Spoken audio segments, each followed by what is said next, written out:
Okay, we have all been running around like crazy, and we've talked about it before here on the Road Show, but I brought Dr. Darrow back to really help us figure out how to take some intentional rest. And she has 5 ways for us to do it. There are different types of rest, Dr. Darrow, right? Welcome back.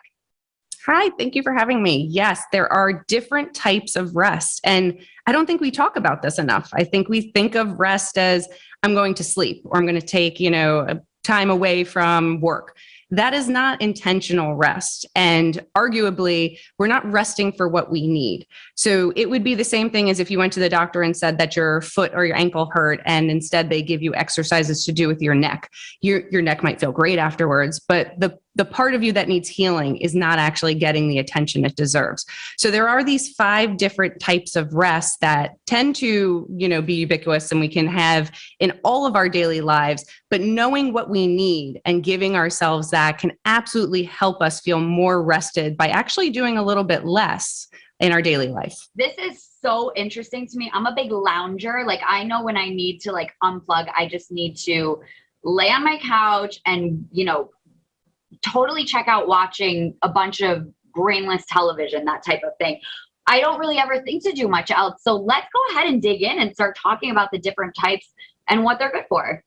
Absolutely. So the first one is physical rest.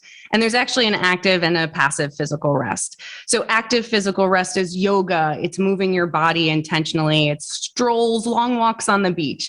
Whereas passive rest would be lounging and just kind of really resting your body, sleeping, napping, things like that.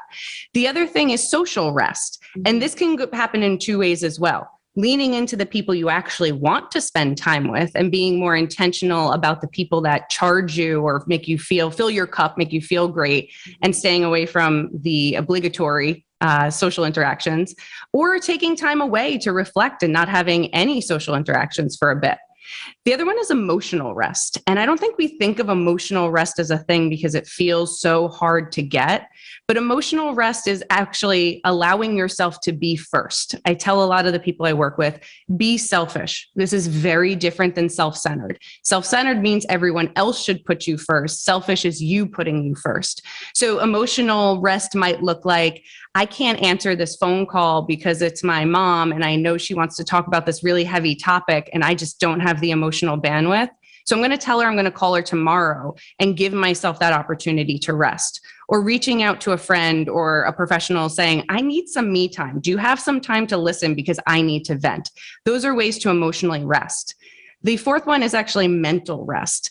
When I talk with couples, one of the things that comes up a lot is this small micro fight about what's for dinner. And it's never actually about what's for dinner. What actually starts to happen is people are so overwhelmed with the choices that they have every day that something so small like dinner becomes this overwhelming thing.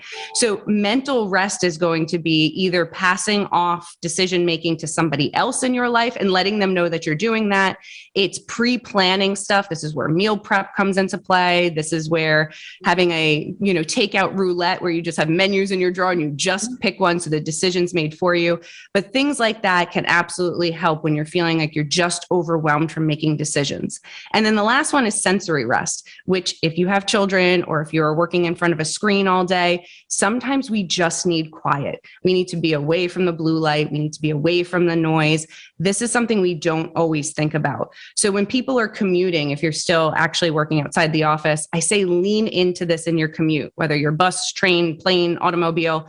Don't listen to anything or have, background music that you actually enjoy. Try to block out the noise with noise canceling headphones or open the window and just listen to the wind. So these are really great ways that we can start to take some control back in our life and feel a little bit more rested because we are actually attacking the things that are overwhelming us and making us feel a little bit more stressed out than we normally would be. These are incredible tips. I think we could do a segment on each and every one of them. But I guess as just, to wrap it up with a bow on it, I think that maybe people will feel a little guilty doing some of these things, but there shouldn't be any guilt involved with, putting yourself first, as you said.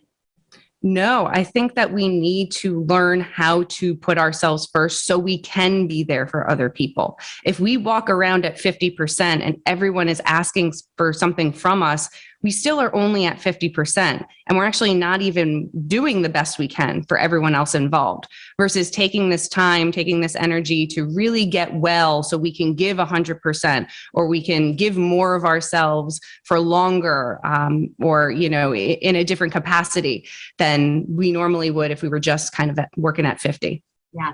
Dr. Darryl, always great advice. And I am going to link to Dr. Darryl's website so you can check her out at roadshow.com.